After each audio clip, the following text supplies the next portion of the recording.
جزاکم اللہ۔ علی بھی اگلا سوال ہے، اگر ایک خاندان میں ایک سے زیادہ لوگ مالی طور پر استطاعت رکھتے ہوں تو سب لوگوں کو الگ الگ قربانی دینا ہوگی یا ایک خاندان کی جانب سے ایک قربانی کر دینا ہی کافی ہے؟ بہتر ہے جی سب الگ الگ دیں۔ دیکھیں یہ فضیلت ہے، ہر بندے نے اپنی قبر میں جانا ہے، وہ اللہ کے حضور کیوں نہ قربانی لے کے جائے۔ ان صلاتی و نسکی و محیای و مماتی للہ رب العالمین۔ رہا شرعی مسئلہ تو یہ ہے کہ ایک خاندان کی طرف سے ایک قربانی کافی ہے۔ وہ سنن ابن ماجہ میں بھی اور جامع ترمذی میں حدیث موجود ہے، ابو ایوب انصاری رضی اللہ تعالیٰ عنہ سے جب پوچھا گیا تو انہوں نے فرمایا کہ ہم نبی علیہ السلام کے زمانے میں ایک خاندان کی طرف سے ایک ہی بکری قربان کیا کرتے تھے، پھر بعد میں جب لوگ باہم دولت میں ایک دوسرے پہ فخر کرنا شروع کر دیا تو پھر ایک سے زیادہ لوگ جانور قربان کرنا شروع کر دیا لوگوں نے۔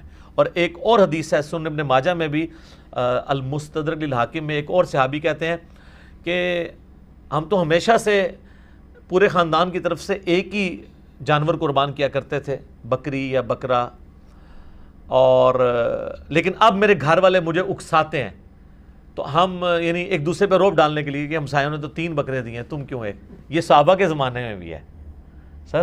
یہ جو ہائری پیڑی ہے جو ہم کہتے ہیں نا، اس پیڑی نے تیانہ کرتا ہے، یہ وہ جو ایک خاندانی ٹسل ہے، یہ تو وہ صحابی کہتے ہیں اب مجبوراً ہمیں اپنے گھر والوں کے اکسانے کے الفاظ ہیں، اکسانے پہ ہم بھی 1-2 بکرے زیادہ کر دیتے ہیں، ورنہ شرعی مسئلہ یہی ہے کہ ایک خاندان کی طرف سے ایک قربانی۔ یہ خاندان سے مراد ایک چولہا ہے، ایک چولہا اس اعتبار سے کہ میاں بیوی بچے۔ اب آپ کوئی گھر ایسا لے آئیں کہ جہاں پہ 5 فیملیز رہ رہی ہیں اور چولہا ایک ہو تو وہ آپ کہیں گے ایک قربانی نہیں، وہ 5 خاندان ہے۔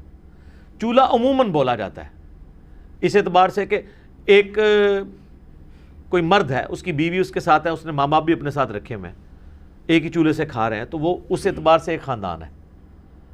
تو لیکن اگر 5 خاندان ایک جگہ پہ رہ رہے ہیں اور انہوں دیکھ پکاتے ہیں اور وہ کہیں چولہا ہمارا ایک ہے، تو دیکھ پک رہی ہے تو سر ایک گائے بھی لے سکتے ہیں، وہ 5 مل کے 5 حصے اس میں رکھ لیں۔ 5 تو خیر کم سے کم ہے، زیادہ سے زیادہ 7 ہے۔ اچھا یہ بھی بعض لوگوں میں مشہور ہے کہ جی 7 ضروری پورے کر رہے ہیں، نہیں، 7 زیادہ سے زیادہ، ایک بندہ بھی ایک گائے دے سکتا ہے، 2 بندے بھی مل کے ایک گائے دے سکتے ہیں، بکرا نہیں 2 بندے مل کے دے سکتے گائے۔ تو اگر 5 گھر میں خاندان ہے، ویسے خرچے ان کے علیحدہ علیحدہ ہیں، صرف ایک چولہا اکٹھا ہونے سے یہ نہیں ہوگا کہ ایک خاندان بنے گا۔ اب یہ تو نہیں ہے کہ بھی ایک بھائی کی سالی کی شادی آئی ہے تو دوسرا بھائی اس کے بچوں کو وہ بوٹ لے کے دے رہا ہے اور 7 جوڑا لے کے دے رہا ہے، وہ اپنے باقی خرچے بھی تو کر رہے ہیں نا۔ تو اس اعتبار سے اگر میاں بیوی بچے یہ ایک خاندان ہے، ٹھیک ہے، چاہے وہ 5 بھائی اکٹھے رہ رہے ہیں، چولہا اکٹھا جل رہا ہے، پھر بھی وہ 5 خاندان تصور ہوں گے، ہر ایک خاندان کو اپنی قربانی الگ سے دینی چاہیے اور اس سنت کے اوپر عمل کرنا چاہیے۔ ایک خاندان کی طرف سے ایک قربانی کر لینا کافی ہے، ٹھیک ہے۔ علی بھی اگلا سوال ہے، اگر کوئی شخص آلریڈی مقروض ہے تو کیا وہ قربانی دینے کے لیے قرضہ اٹھا سکتا ہے یا قربانی نہ دے؟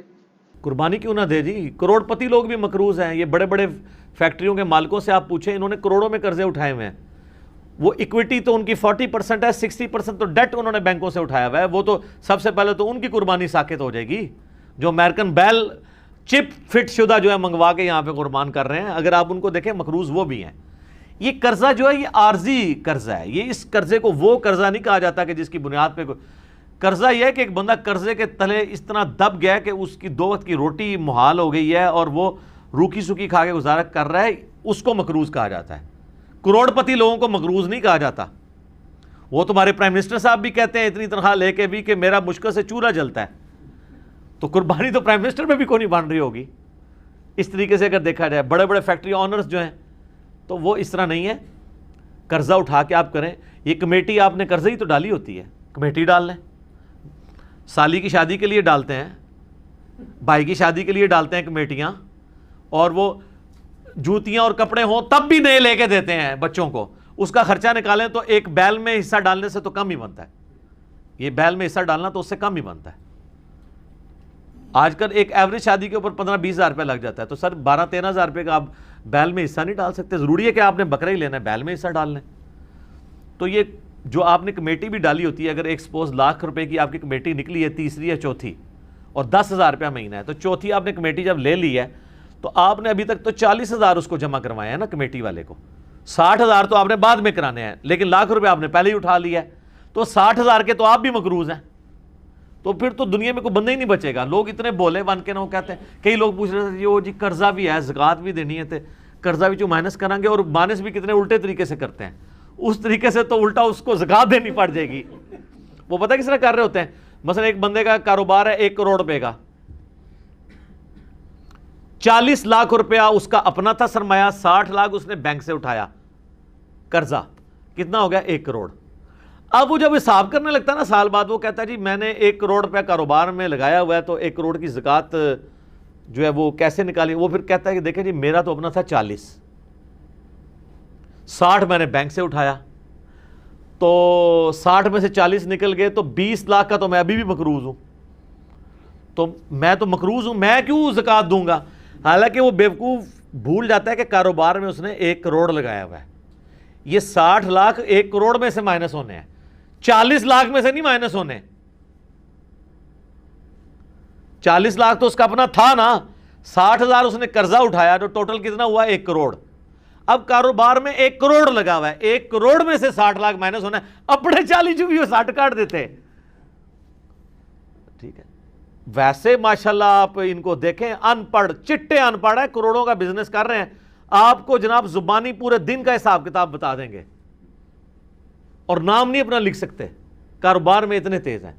دعائے قنوت پھر بھی نہیں یاد ہوگی ان کو, جنازے تو ویسے ہی نہیں آتا نا, غور پہ ہے کوئی اور. تو یہ سارے بہانے ہیں جی قربانی کے. میں تو پوری کوشش کرتا ہوں کہ اس کے اوپر لوگوں کو ترغیب دلائی جائے کہ قربانی نہ مس کریں. سر یہ بہت بڑی نعمت ہے. آپ قیامت والے دن اور کچھ نہیں ہے تو حضرت ابراہیم علیہ السلام سے سفارش کے لیے عرض کر سکتے ہیں, ان کی سنت کو زندہ رکھا, ان کی سنت آپ نے زندہ, سنت ابراہیمی کو زندہ رکھا. کوئی ایک نیکی اپنے ساتھ رکھیں اور اچھی چیز قربان کریں, ریاکاری کے لیے نہیں. جس طرح وہ یہ بھی دیکھیں آپ, یہ ٹی وی چینلز پہ شروع ہو جائے گا. وہ کراچی میں ایک بندہ ہے, وہ جناب بچپن میں ایک بیل اوپر 30 منزل پہ 4تھی منزل پہ چڑھا لیتا ہے, پھر وہ کرین آتی ہے اس کو اتارنے کے لیے. اس طریقے سے ایک بندہ ہے وہ جناب امریکن بیل منگواتا ہے, اس میں چپیں فٹ ہوئی ہوتی ہیں.